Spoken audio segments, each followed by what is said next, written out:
금년에 아카데미 주연상 오스카상 탄 사람이 누군지 아시죠? 디카프리오가 탔습니다. 그 사람이 주연한 영화가 레브넌트죠. 레브넌트인데 그 뜻이 뭐냐면 죽음에서 돌아온 자라는 뜻입니다. 근데 사실은 죽은 게 아니고 죽기 직전까지 갔다가 악착같이 살아 돌아왔다 그런 뜻인데요. 이 친구가 자기를 버리고 간, 죽음에서 자기를 버리고 간 그 친구에게 복수하려고 악착같이 살아서 돌아옵니다. 그 영화를 보면 참 끔찍해요. 그런데 살아서 돌아와서 그 친구에게 복수를 해요. 복수를 안 하는데 그 친구가 이제 자기도 변명을 하죠. 어쩔 수 없었다. 그랬는데 그래도 복수를 하니까 이 친구가 마지막 이런 말 합니다. 야, 너 죽음에서 기껏 살아 돌아와서 복수하려고 살아 돌아왔냐? 그게 살아 돌아온 이유냐? 그 영화가 참 훈훈하죠. 그러면서 그래 복수를 즐겨라 죽여라 다 이렇게 내밀어요. 죽음에서 돌아왔다고 하는 이 영화가 그렇게 인기가 있었는데 이 땅에서요 확실히 죽었다가 돌아온 사람이 있어요. 여러분 아시죠? 네. 나사로가 확실히 죽었다가 돌아왔어요. 나인생에 사는 과부의 아들도 시체에서 장례식에 가다가 살아 돌아왔어요. 유대인의 회당의 대표 야이로의 딸도 죽었다가 살아 돌아왔어요. 분명히 죽었다가 살아 돌아왔어요. 베드로가 살린 도로가, 바울이 살린 유두고도 분명히 죽었다가 돌아왔습니다. 죽었어요. 그런데 그들은 다시 죽었습니다. 다시 죽었어요. 더 이상 다시 살지 않았습니다. 이 세상에서요, 정말 죽었다가 다시 살아가지고 계속 살아있는 사람이 있어요. 그분이 누굴까요? 예수. 네, 그분이 예수입니다. 오직 한 사람 예수 그리스도. 이분은 죽은 지 3일 만에 무덤에서 스스로 걸어서 나왔었어요. 누가 살려준 것이 아닙니다. 스스로 살아나서 다시 죽지 않고 영원히 살아있는 것을 부활이라고 합니다. 죽었다가 살아나서 영광스럽게 살아가는 것을 부활이라고 합니다.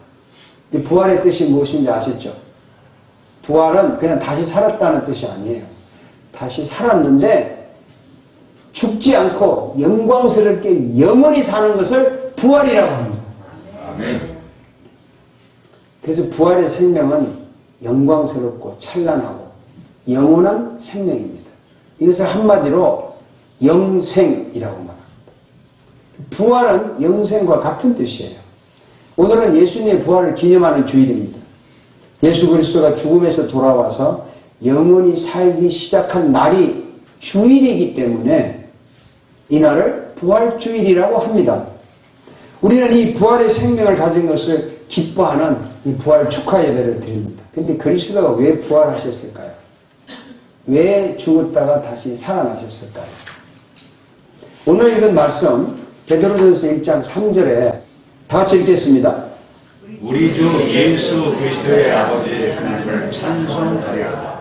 그의 많으신 긍휼로 예수 그리스도를 죽은 가운데서 부활하게 하시고 말미암아 우리를 거듭나게 하사 사는 소망이 있게 하시며.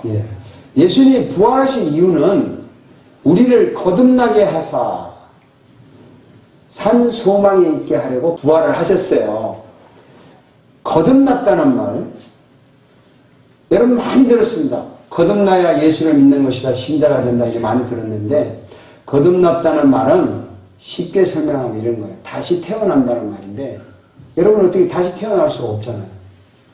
이걸 영적으로 표현하면 신분이 바뀌고 주인이 바뀌었다는 말이에요. 나의 신분이 바뀌었고 나의 주인이 바뀌었는데 예를 들어 설명을 하겠어요. 미세스 김이라는 사람이 있었는데 남편이 죽었어요. 막 울고 불고 당신 없이 못 살아 하고 막 난리를 하다가 세월에 가니까 백말 타고 온 남자를 만났어. 그래서 재혼을 했어요. 재혼을 하고 나니까 미세스 박이 된 거예요. 미세스 김에서 미세스 박으로 바뀌었어요. 신분이 바뀌었습니다. 주인이 바뀐 거예요. 이것을 거듭났다고 하는 겁니다. 쉽게 설명하면 영적으로 여러분은 옛날에 여러분은 미세스 사탄이었어요. 사탄과 함께 살았다고 옛날에. 세상과 더불어 살았어요.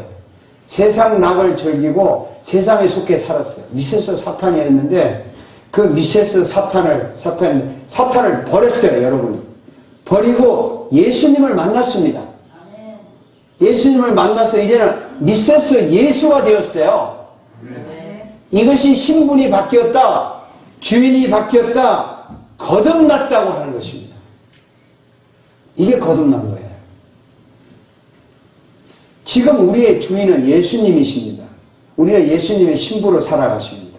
그래서 예수님은 우리를 신부 삼고 우리의 신분, 우리를 미세스 예수로 바꿔주기 위해서 부활하셨습니다. 아멘. 그래서 부활하신 거예요. 또 부활하신 이유가 뭐냐면 4절입니다. 다 같이 읽어봅시다. 썩지 않고 더럽지 않고 쇠하지 아니하는 유업을 입게 하시나니 곧 너희를 위하여 하늘에 간직한 것이라. 썩지 않고 더럽지 않고 쇠하지 아니하는 유업. 이 유업이라는 말은 하나님께로부터 재산을 상속받았다는 뜻입니다. 아버지 것을 물려받았다는 게 유업인데요.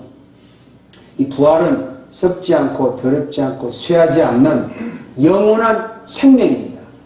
이 영원한 생명을 여러분들에게 상속 주시려고, 유업으로 주시려고 예수님이 부활하셨어요. 믿어집니까? 아멘. 이것은 공짜입니다. 예수님의 부활이 나의 부활이 된 것입니다. 예수님의 것이 나의 것이 된 것입니다. 이것이 유업인데요. 예수님의 부활이 나의 것이 됨으로써 예수님에 있는 하늘나라, 천국, 구원, 영원한 축복이 다 나의 것이 되었습니다. 이것을 나에게 주려고 예수님이 부활하셨어요. 그냥 단순히 기적적으로 살아났다, 부활했다 믿어라. 그것도 있지만 그것은 단순한 사건을 이야기하는 것이고 그 깊은 의미는 부활하심으로 우리에게, 그 예수를 믿는 우리에게 영원한 생명을 상속 주시려고, 유업으로 주시려고 부활하셨습니다. 그래서 여러분 사실은요, 크리스찬들은 몸은 늙어가잖아요.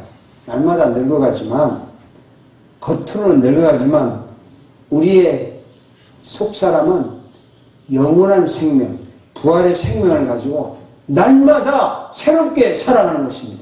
아멘. 날마다 능력으로 사는 것입니다. 그래서 우리는 예수님의 신부라고 하는 것이죠.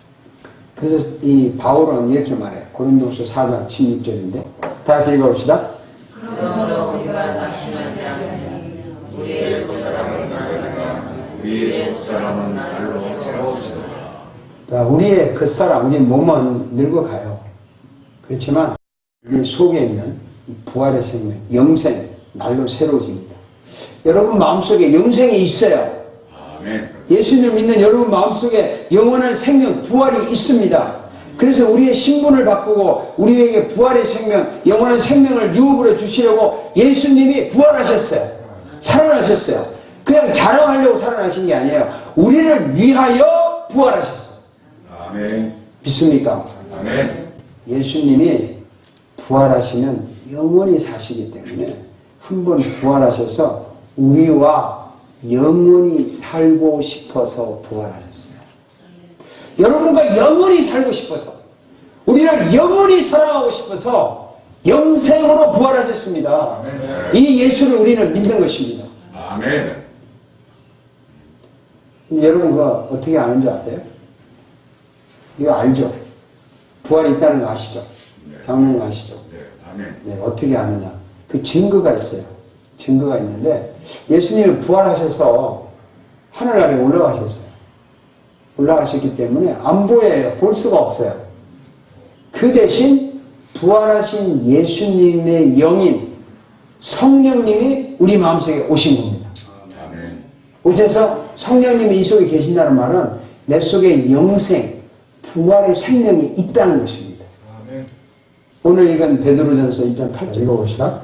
예수를 너희가 보지 못하였으나 사랑하는 이제 보지도 못하나 믿고 말할 수 없는 영광스러운 즐거움으로 기뻐하니.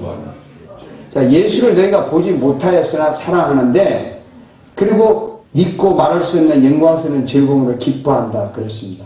여러분 예수를 지금 볼 수가 없어요. 자꾸 보려고 하지 마세요. 꿈에 나타나기를 바라지 마세요. 자꾸 그런 쪽으로 가지 마시고 못 봐요. 근데 사랑을 하는 거예요. 왜냐하면 11절에 이렇게 되어 있습니다. 읽어봅시다. 자기 속에 계신 그리스도의 영이 그 받으실 고난과 후에 받으실 영광을 미리 정언하여 누구를 또는 어떠한 때를 지시하는지 상고하느니라. 우리 속에 계신 성령님이 그리스도의 영이 예수님의 고난받고 그 후에 받으실 영광을 우리에게 증언하는 거죠. 그래서 우리 마음속에 성령님이 계셔서요. 우리가 부활의 생명을 갖고 있다는 걸 알고 있어요. 내 속에 예수님의 생명이 있습니다. 있는 거예요. 믿어야 됩니다. 그래서 내 마음에서 예수님을 사랑하는 마음이 불타올라요. 그게 증거입니다. 사랑하는 마음이 생기잖아요, 여러분. 사랑하니까 이 자리에 온 거 아닙니까? 우리가 이 자리에 와 있는 것은 내가 예수님을 사랑하는 증거예요. 그렇기 때문에 내 속에 생명이 있어요. 부활의 생명이 있다는 걸 믿습니다. 이것이 증거예요. 자꾸 이 증거라는 것을 다른 것으로 찾으려고 하지 마시라고. 내가 이 예배를 하고 싶다. 부활주에 왔다. 이건 주님을 사랑하는 증거예요. 찬양하고 싶고 열정적으로 예배를 하고 싶은 열정이 일어납니다. 이것이 증거입니다. 제 선배 한 사람이 있었는데요. 아주 이 미국에서 인류대학을 졸업을 하고 박사학위를 정치학 박사, 법학 박사 이렇게 받아가지고 왔는데 인기가 참 좋더군요. 한국에서 그 미스 코리아보다 더 잘생긴 재벌집에 딸하고 결혼을 딱 하더라고요. 그래가지고 뭐 앞길이 창창한데 이분이 이제 그 박사학위 받았다는 금 같은 액자에 넣어가지고 벽에다 이렇게 걸어놨는데 어리비까 하더라고요. 근데 사실은 그렇게 안 주더라고. 미국 가서 보니까 종이 한 장인데 이 사람이 받아가지고 포장을 너무 멋지게 한 거예요. 한국에서 자랑하느라고. 신혼여행을 갔는데 결혼해가지고 갔다가 오다가 이 소식을 들은 거예요. 자기 처갓집이 그냥 부도가 나가지고 재벌 집안이 망한 거예요. 그리고 뭐 사기꾼 어쩌고 막 완전히 나니까 이 새색 씨가 뇌사 상태가 돼버렸어요. 기절해가지고. 이 젊은 신랑도 앞뒤에 창창한 충격이 많아가지고 심장마비로 쓰러진 거예요. 죽지는 않았는데 나중에 살아났는데 너무 비참하다. 너무 암담하니까 저걸 바라보면서 말이죠. 이 벽에 걸리죠. 저게 무슨 소용이 있냐고 막 제 유리를 핸들 주먹으로 막 때리다가 죽었어요. 자살했어요. 자살했는데 절망이라는 게 이렇게 무서운 거예요. 절망. 갑자기 다 망해버리니까 사람이 희망이 없는 거예요. 이 절망. 이게 지옥입니다. 아마 여러분도 이 땅에 살면서요, 한 번쯤은 이 절망에 빠진 적이 있을 겁니다. 그래서 아마 막 자살하고 싶거나, 좀 미치고 싶거나, 아니면 막 아무도 모르는 데 가서 혼자 그냥 조용히 살다 가고 싶은 그런 아주 비참한 그런 게 있었을 것입니다. 절망이라는 것은 정말 소름 끼치는 무서운 거예요. 끔찍한 겁니다. 그런데 절망보다 더 무서운 것이 있어요. 그것은 죽음이에요. 절망하는 사람은 그래도 한가닥 희망이 있습니다. 왜냐하면 악착같이 살아서 뭐 아까 영화 얘기했듯이 성공하리라는 희망을 가질 수가 있어요. 절망은. 그런데 죽음이라고 하는 것은 희망도 없고 완전히 끝입니다. 모든 것이 끝장이에요. 죽음보다 더 무서운 것은 없어요. 일단. 그런데 여러분이나 우리는요, 절대로 절망이 없다는 겁니다. 절대로 절망이 없습니다. 예수님의 부활을 가졌기 때문에, 영원한 생명을 가졌기 때문에 우리에게는 절망이 없어요. 부활이라고 하는 산 소망이 있습니다. 그래서 오늘 베드로서 이건 말씀대로 3절 다 같이 읽어봅시다. 예수 그리스도를 죽은 자 가운데서 부활하시고 말미암아 우리를 거듭나게 하사 산 소망이 있게 하시며, 산 소망, 살아있는 소망이 뭐냐면 어떠한 절망과 어떠한 죽음 앞에서라도 없어지지 않는 이 부활의 소망이 있다는 것입니다. 그래서 우리는 죽음도 두려워하지 않아요. 죽어도 부활한다는 새로운 소망이 있기 때문에 그렇습니다. 사실 크리스찬은 절망이 없어요. 정말 크리스찬은 자살하지 않습니다. 아멘. 그리고 비참한 일이 일어날 수 있습니다. 절망에 빠질 수가 있습니다. 그럼에도 불구하고 우리에게 부활의 생명을 주신 주님이 내 속에 살아 계시기 때문에 우리는 그것을 딛고 일어설 수가 있습니다. 이것이 부활의 기쁨이고 부활의 능력입니다. 참 놀랍지 않습니까? 2000년 전에 부활하셨다는데 그분이 지금까지 살아서 현재 살고 있는 내 속에 들어와서 계신다. 그리고 그 영원한 생명, 부활의 생명을 가지고 내 속에 계신다. 이거 얼마나 신비로운, 얼마나 놀라운 사실입니까? 이것을 믿는 자가 크리스찬이에요. 아멘. 이게 믿어지는 거예요. 그리고 내 마음속에 이게 솟아나는 거예요, 기쁨이. 그래서 크리스찬은 막 불평을 하다가도 기쁨으로 변하고, 짜증이 나다가도 기쁨으로 변하고, 죄를 짓다가도 또 회개하고 기쁨으로 변하고, 항상 일어설 수 있다는 거예요. 왜? 영원한 생명이 있기 때문에. 좋지 않습니까? 아멘. 한번 따라합시다. 나에게 나에게 부활이 있다. 부활이 있다. 영생이 있다. 예수 그리스도가 있다. 예수 그리스도. 산 소망이 있다. 할렐루야! 할렐루야. 아멘. 이거 멋지죠? 멋지죠? 나와 함께 영원히 살고 싶어서 부활해 주신, 나와 함께 영원히 살고 싶어서 부활해 주신, 나를 영원히 사랑하고 싶어서 부활해 주신 이 예수 그리스도를 우리는 찬양합니다. 우리는 믿습니다. 이 부활의 능력이 날마다 여러분들에게 넘치기를 주의 이름으로 기원합니다. 아멘.